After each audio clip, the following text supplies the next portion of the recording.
जम्मू आ गए, दिल्ली आ गए, अलग अलग जगह पे आ गए, और अभी सरकार उनको करेगी फिर से हम मेरी बात समझ गए क्या? सबके साथ मर्डर हो जाता है क्या? सारी बहुएं जला के मार दी जाती? Pratibha Rani versus Suraj Kumar, AIR 1985. This is the judgment wherein the same problem was issued. Problem क्या थी? यही प्रॉब्लम थी स्टूडेंट यहाँ पर कि वाइफ का जो स्त्रीधन था, husband has used that stridhan and invested in a particular business which was the business in his individual capacity, right? Therein the question arose in the court whether she was also a partner, और यहाँ पर actual में एक criminal charge भी लग गया था उसके ऊपर। क्रिमिनल चार्ज ये था कि आपने अपनी वाइफ के स्त्रीधन को मिस अप्रोप्रिएट कर लिया या क्रिमिनल ब्रीच ऑफ ट्रस्ट कर लिया, आपने उसके सारे अमाउंट को इन्वेस्ट कर दिया, that is also an offence.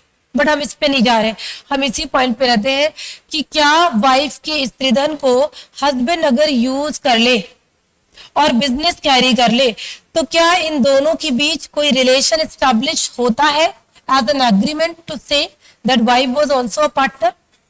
तो यहां सुप्रीम कोर्ट ने कहा कि no. Why no?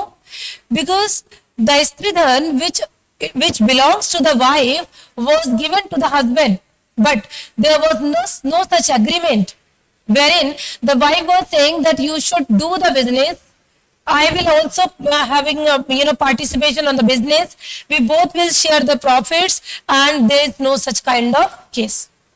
Means to say कि कभी भी पार्टनरशिप के लिए जब तक अग्रीमेंट नहीं होगा तब तक आप कैसे कह दो कि पार्टनरशिप है?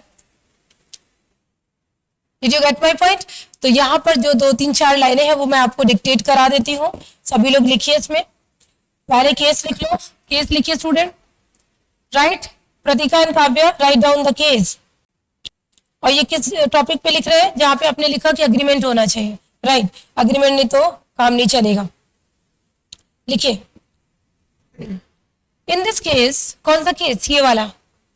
In this case the Supreme Court has let down that entrustment by a wife of her stridhan, bracket में लिखिए पर्सनल प्रॉपर्टी, ब्रैकेट क्लोज करिए, to her husband does not amount to agreement of partnership even if the husband was making a business use of the property. So I'm just giving you a brief of that case. Subscribe for more content.